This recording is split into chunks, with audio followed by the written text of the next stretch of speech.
India में ऐसी movie बहुत कम ही बनाई जाती है जिनकी स्पेशल स्क्रीनिंग राष्ट्रपति भवन में की जाए। जहां मैं बात कर रहा हूं कांतारा चैप्टर 1 की, जो कि हाल ही में रिलीज हुई है। एंड जैसा कि हम लोगों ने इसके फर्स्ट पार्ट के बाद इसके सेकंड पार्ट से एक्सपेक्टेशंस लगाई थी, ये उसमें ज़रा सा भी पीछे नहीं हटती, पूरी तरह से उस एक्सपेक्टेशन पर खरी उतरती है। मोस्ट इंपॉर्टेंट बात जो मैंने इस मूवी के बारे में कही थी जब मैं इस मूवी का ट्रेलर को रिव्यू कर रहा था, तो मैंने कहा था कि कांतारा चैप्टर 1 एक इलेबोरेटेड वर्जन होगा कांतारा पार्ट 1 का, जो कि 2020-22 के आसपास आई थी, और वही एग्जैक्टली हुआ। ये एक और ज़्यादा पॉलिश और इलेबोरेटेड वर्जन हो जाता है, जो कि अपने पार्ट 1 में जो फैंटेसीज और फेटिश को ये पूरा नहीं कर पाए थे कम बजट के कारण, उससे ये काफ़ी हद तक पूरा कर देते हैं इस मूवी में। और हमें ये हर जगह और काफ़ी समय इवेंचुअली देखने को मिलता है इस मूवी में। अगर आप वो CGI वाला सीन देखोगे या फिर दैवों को रिप्रेजेंट करने के तरीके और विजुअलाइजेशन को देखोगे, उसमें VFX के यूज़ को देखोगे, तो आपको पता चलेगा कि हाँ, स्टोरी सेम है, उसको थोड़ा सा और एलेबोरेट करके दिखाया गया है और उसकी हिस्ट्री को एक्सप्लॉइट करने की बात की गई है। सो पहले मैं आपको इसकी स्टोरी के बारे में बता दूं तो आपको कुछ आइडिया लग जाएगा कि मैं एक्चुअली में क्या बताना चाह रहा हूं। तो सबसे पहले बात कर लेते हैं कि इस मूवी में हमें 4 दैव दिखाए गए हैं।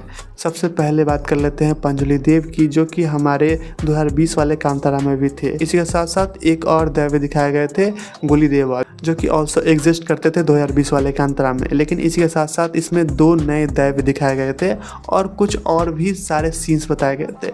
इसमें सबसे पहला था हमारा एक बाघ वाला सीन, जो कि वो भी मुझे एक स्पिरिट ही लग रही थी, जो कि किसी तरह से किसी जंगल के दैव स्पिरिट्स के साथ पोजेस हो, क्योंकि जब भी उसे दिखाया गया है उसकी आंख फायरी ग्लो कर रही होती है। इसके साथ साथ हमें एक और चीज़ दिखाई गई थी, नंदी।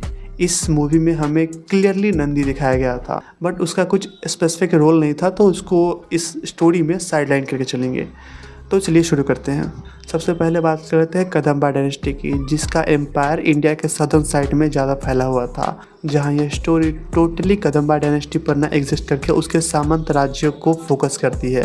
सामंत राज्य वो होते हैं जो कि कदम्बा डायनेस्टी के अंडर रहकर काम करते थे, और सामंत राजा वो होते हैं जो कि कदम्बा डायनेस्टी के अंडर रहकर उस राज्य को रूल करते हैं। तो कदम्बा डायनेस्टी के इन्हीं सामंत राज्यों में से एक राज्य था बांग्ला डायनेस्टी, जो कि काफ़ी फेमस था अपने इंटरनेशनल ट्रेड के लिए, जिसमें सबसे ज़्यादा बिकने वाली जो चीज़ थी वो थी मसाले, जो कि इंडिया से स्पेसिफिकली ट्रेड किए जाते थे। और ये कहानी एक्चुअली में यहीं से शुरू होती है, जहाँ हमें पता चलता है कि कांतारा के लोग काफ़ी ज़्यादा इनरिच हैं इन मसालों से, क्योंकि वो जहाँ रहते हैं, जिस आदिवासी क्षेत्र में रहते हैं, वहाँ पर इन मसालों की किसी भी तरह से कमी नहीं है। जिसके बाद हमें गांव के एक एल्डर के द्वारा बताया जाता है कि कई साल पहले यहाँ पर कुछ दैव आए और वो आत्माओं के रूप में इसी जंगल में रह गए, और अब वो एज ए क्षेत्र पालक के रूप में काम कर रहे हैं।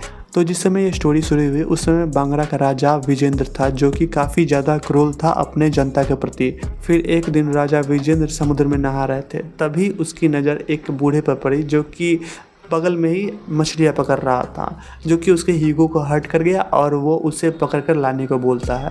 बट जब वो उसके पास आता है तो उसकी थैली से कई सारे मसाले गिरते हैं, और उससे देखने के बाद वो काफ़ी एक्साइटेड हो जाता है और उस बूढ़े से पूछता है कि तुम्हें ये मसाले कहाँ से मिले। तो वो बताता है कि एक जगह है कांतारा नाम की, जहाँ ईश्वर का उपवन उपस्थित है। उस उपवन में, उस गार्डन में ये सारे मसाले उगते हैं, और वहीं से मैं ये लेकर आया हूँ। जिसको देखते हुए राजा लालच में आता है और वो उसे उस जगह को दिखाने को कहता है। एंड काफ़ी हद तक वो राजा उस उपवन में पहुंच जाता है, उस गार्डन में पहुंच जाता है। फिर वो देखता है कि काफ़ी ज़्यादा वर्सेटाइल अमाउंट में और काफ़ी ज़्यादा अमाउंट में मसाले वहाँ पर उगे हुए हैं। इसको देखते हुए राजा लालच में आ जाता है और वो जोश जोश में एक पेड़ को आग लगा देता है, लेकिन उस पेड़ की आग में हमें पंजुली देव देखने को मिलते हैं। इसके बाद हमें देखने को मिलता है कि गुरुदेवा ट्राइब के किसी मेंबर को पोजेस करके राजा और उसके सारे सिपाहियों को मार देते हैं। इसके साथ साथ राजा के साथ उसका एक बेटा भी आया होता है, जो कि काफ़ी कम उम्र का था, लेकिन गुलिदेवा उसको छोड़ देते हैं किन्हीं कारणों की वजह से, क्योंकि वो बच्चों को नहीं मारना चाहते हैं, क्योंकि वो नवजात और मासूम होते हैं। जिसके बाद वो राजकुमार वहाँ से भाग तो जाता है, लेकिन कुछ दूर जाने के बाद ही वो बेहोश हो जाता है और वो दूसरे ट्राइब के लोगों को मिल जाते हैं, जो कि काफ़ी हद तक ब्लैक मैजिक का यूज करते थे। और किसी तरह से उन्होंने उस राजकुमार का उपचार किया और उसे उसके दरबार छोड़ दिया। इसके बाद वो धीरे धीरे बड़ा होता है और जब उसकी शादी हो जाती है तो और उसके बच्चे हो जाते हैं, तो वो शुरुआती से ही उसे बताया जाता है कि कांतरा में कभी मत जाना, वहाँ ब्रह्म राक्षस रहता है और वहाँ पर ही तुम्हारे दादाजी की मौत हो गई थी। इसी तरह से वो अपने बच्चों को एक स्टोरी बताया करता था। लेकिन उम्र के साथ और धीरे धीरे जब उसके बच्चे बड़े हुए तो वो उसे एक तरह से एक फोक टेल्स मान लेते हैं, मतलब कि मिथिकल स्टोरी जिसका कोई सर पैर नहीं है। और जहाँ राजमहल में ये सब हो रहा था वहीं कांतरा में लोग सुख चैन से जी रहे थे, क्योंकि गुलिदेवा उन लोगों की रक्षा कर रहे थे। वे लोग ब्रह्म राक्षस में मानते थे, तो जब भी वो मसालों की खेती करते थे और उसकी कटाई करते थे या फिर उसको हार्वेस्ट करते थे तो वो उसके 3 भाग बनाते थे। सबसे पहला जो अपने दैव को चढ़ाते थे वे लोग, दूसरा हिस्सा वो अपने पास रखते थे और तीसरा हिस्सा वो गांव की सीमा के बाहर रख देते थे। और इनका मानना था कि ये मसाले या फिर ये जो चढ़ावा इन्होंने चढ़ाया है गांव वालों की तरफ से, इसे ब्रह्म राक्षस ले जाएगा और इसके बदले वो उनके गांव को परेशान नहीं करेगा। लेकिन भाई लोग, अगर स्टोरी इतनी ही नॉर्मली चलेगी तो मज़ा कैसे आएगा। तो यहाँ से अब ट्विस्ट स्टोरी होता है, क्योंकि वो जो राजकुमार जंगल से बचकर भाग आया था वो अब राजा है और एक्चुअली उसके बेटे बड़े हो चुके हैं, तो वो अपने बेटे को गद्दी संभालने को देता है। कुलशेखरा नो डाउटली अपने बाप की तरह बिल्कुल भी नहीं था, वो एक्चुअली एक फ़ोटोकॉपी था अपने दादा की। इसको देखते हुए धीरे धीरे उसने अपने रंग दिखाने शुरू किए।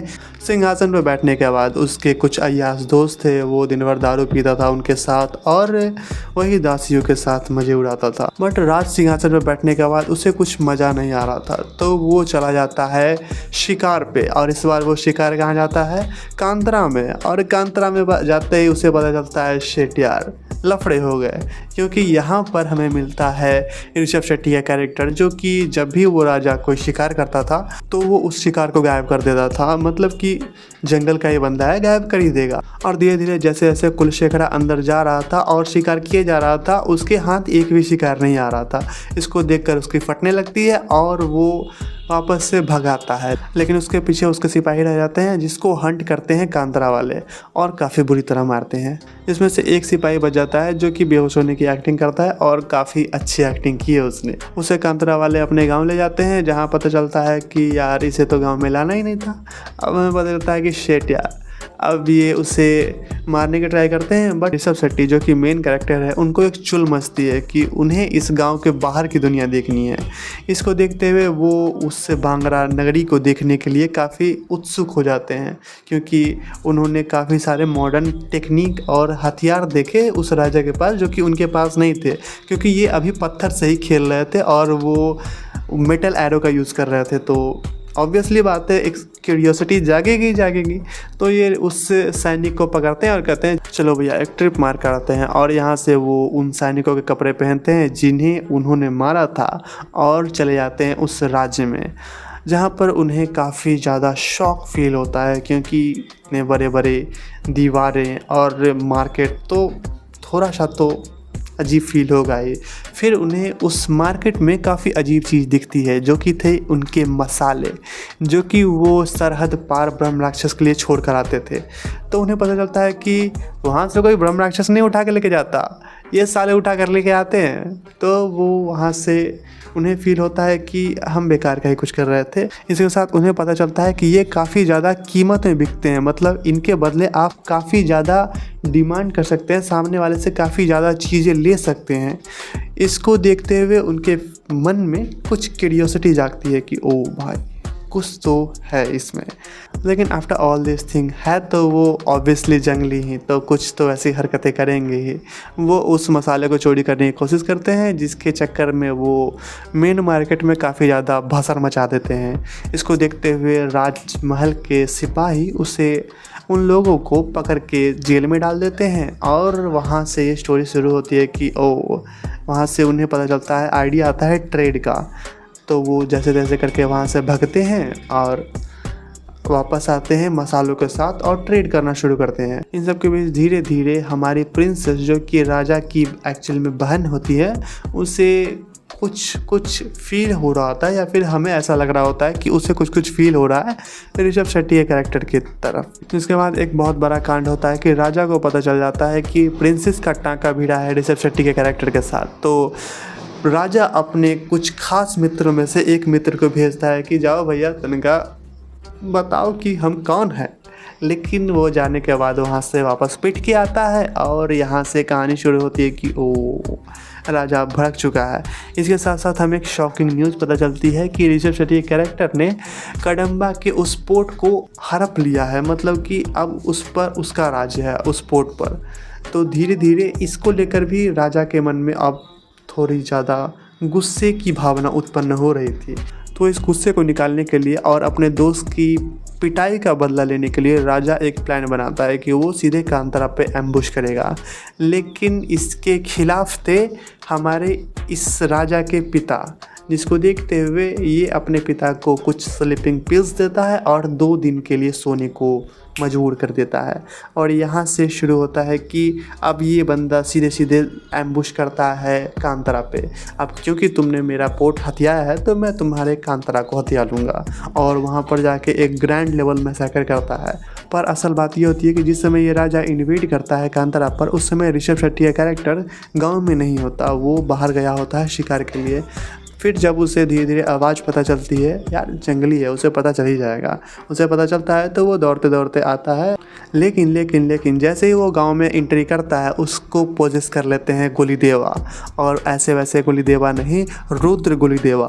तो वो उनकी पावर के साथ उन सारे राजा के सिपाहियों को ख़त्म कर देता है और एट लास्ट में राजा को ही मार देता है। और एज ए सिंबल वो उसके ही घोड़े पर उसको सिलाकर उसे राजमहल भेज देता है। वाह, स्वैग है अपना यार। तो भाई लोग यहाँ से धीरे धीरे प्लॉट चेंज होना शुरू होता है, क्योंकि अब हमें पता चलता है कि किसी भी राजा के मरने के बाद बांग्रा डायनेस्टी में वहाँ के शिवलिंग को जलाभिषेक करा जाता है। लेकिन जब इस बार अभिषेक कराने की बारी आए तो शिवलिंग खंडित हो गया, मतलब उसमें क्रैक आ गया। और हिंदू मान्यताओं के हिसाब से खंडित शिवलिंग बिल्कुल भी शुभ संकेत नहीं है वहाँ की प्रजा के लिए। और यहाँ ये चल ही रहा होता है और राजा के पिता के दिमाग में काफ़ी बदले के प्लान चल रहे होते हैं। उसके खून खौल रहा होता है कि उसकी बेटी की मृत्यु हो गई, वो भी आदिवासियों के हाथों। तो भाई लोग ऑब्वियस सी बात है कि एक बाप है, वो गुस्सा तो होगा ही, जिसको देखते हुए वो फिर भी अपने गुस्से को शांत करता है कि अभी फ़िलहाल शिवलिंग खंडित है, प्रजा में हाहाकार मचा हुआ है डिवोशन के नाम पे, तो क्या किया जाए। तो यहाँ से इनका एक मास्टर प्लान चलता है। और जैसे कि मैंने बताया था कि राजा बचपन में जब इसके पिता की मृत्यु हो गई थी तो वो एक भाग के दूसरे कबीले के पास गया था जो कि काली शक्तियों को यूज़ करते थे। तो फाइनली उनको बुलाता है और कहता है कि प्लीज़ हेल्प कीजिए। तो ये बुलाता है कि ठीक है, इस बार शिवलिंग खंडित हुआ है, आप जाके उनसे उनके दैव को मांग लीजिए, मतलब कांतारा वालों से उनके दैव को मांग लीजिए जिसे वो पूछते हैं। तो इस प्लान को अमल करते हुए इस बार प्रिंसेस खुद जाती हैं एक दूत के रूप में कांतारा वालों से उनके दैव को मांगने। और आई डोंट नो व्हाई, मगर दैव मान जाते हैं कि मैं जाऊँगा, और दैव मान जाते हैं। तो भाई गांव वालों की क्या ही हिम्मत, तो ठीक है कहते हैं और ले जाते हैं दैव को। और वहाँ दैव की स्थापना करने के बाद जब कांतारावासी वहाँ से चले आते हैं तब इनके ब्लैक मैजिक का स्वरूप शुरू होता है और ये धीरे धीरे दैव को कैद करना शुरू करते हैं, क्योंकि अगर दैव ही नहीं होगी तो कांतारा वालों की रक्षा करेगा कौन। और यही नहीं, क्योंकि कांतारा वाले फिजिकली काफ़ी ज़्यादा ताकतवर होते हैं, तो इस बार इन्होंने एक प्लान बनाया। और ये प्लान क्या था कि इस बार ये आत्माओं को बुलाएंगे, अपने शरीर में वास करवाएंगे, चूँकि ये उनके शक्तियों को यूज़ कर सके। तो ये ऐसा होता भी है। ये उस औरत, वो जो प्रिंसेस थी वो भी एक डायनी थी, तो उसकी शक्ति, उसके शरीर में भी एक आत्मा को पोजेस करवाया, इसके साथ साथ इसके शरीर में भी एक आत्मा को पोजेस करवाया। और यहाँ ये सब जल ही रहा था कि कांतारा वालों को पता चलता है कि उनके दैव को कैद कर लिया गया है और उनकी शक्तियों को बांध दिया गया है। तो वो लोग इस बार एम्बुश करते हैं पूरे ताकत के साथ बागरा एम्पायर पर। और यहाँ पर तो ये पहले से ही जंग की तैयारी कर ही रहे थे, तो इन दोनों के बीच काफ़ी भीषण सा क्लैश होता है। और इस क्लैश का कुछ इस तरह का नतीजा निकलता है कि काफ़ी ज़्यादा कैजुअलिटीज़ निकल के आती हैं। इसके बाद ऋषभ शेट्टी भिड़ता है राजा से, और चूँकि राजा एक आत्मा के द्वारा पोजेस था तो इस बार ऋषभ शेट्टी बहुत बुरी तरह से हारता है। वो वापस जाता है वहीं जंगल में जहाँ पर दैव रहते थे, और इस बार तो दैव थे नहीं, तो वो उस कुएं में कूदता है और जहाँ वो कुआं था उसके अंदर एक ब्रह्म राक्षस था, एक शिवलिंग था, एक त्रिशूल था। उस त्रिशूल को छूते ही हमारे ऋषभ शेट्टी को पोजेस कर लेते हैं इस बार फाइनली खुद शिवजी कह लो या फिर उग्र गुलिका, लेकिन इस बार उन्हें पोजेस कर लिया जाता है और पोजेस किया जाता है, जिसको ब्रह्म राक्षस प्रणाम करते हैं और ये वापस चले आते हैं ऊपर। और जैसे ही ये शिवलिंग को पकड़ते हैं हमारे ऋषभ शेट्टी, हमारे उग्र गुलिका और पंजुली देव दोनों आज़ाद हो जाते हैं उस ब्लैक मैजिक से। और इसी के साथ ऋषभ शेट्टी बैटलफील्ड में वापसी करते हैं काफ़ी ज़ोरों शोरों के साथ, मगर इस बार उन्हें पोजेस किया जाता है गुलिका देवा ने। और यहाँ से शुरू होता है कि वो एक झटके में ही वो ब्लैक मैजिक करने वाले को ख़त्म कर देते हैं और बाघ उनसे उठा कर लेकर चला जाता है। और उस प्रिंसेस को, जो कि एक तरह से डायनी है, उसको भी एक झटके में ही ख़त्म कर दिया जाता है। राजा वैसे ही मारा जाता है। इसके बाद कहानी ख़त्म। तो भाई लोग, ये स्टोरी थी इस मूवी की। तो यहाँ से हमें पता चलता है कि इस मूवी में उस वर्सिटैलिटी को हमें बताया गया है जो कि ये मूवी हमें एक्चुअली में दिखाना भी चाहती थी और हम लोगों ने काफ़ी हद तक देखा भी। और एक बात जो मैं इस मूवी के बारे में कहना चाहूँगा, जो कि इस मूवी का काफ़ी स्ट्रॉन्ग पिलर बन के खड़ा रहा है इस पूरी मूवी में, वो इस मूवी का स्क्रीन प्ले और रिप्रेजेंटेशन, जो कि काफ़ी ज़्यादा एक्साइटमेंट और थ्रिलिंग था। क्योंकि वो म्यूज़िक वाला सीन, बैकग्राउंड म्यूज़िक, फिर उस चीज़ों को दिखाने का तरीका इनका काफ़ी ज़्यादा यूनिक वे में इन्होंने दिखाया है, जिसको मैं काफ़ी हद तक अप्रिशिएट भी करता हूँ। सो ये रही मेरी वीडियो कांतारा चैप्टर 1 पूरी मूवी पे। बाकी अगर वीडियो पसंद आई हो तो लाइक एंड सब्सक्राइब करना एंड देखते रहना द एक्सप्लेन।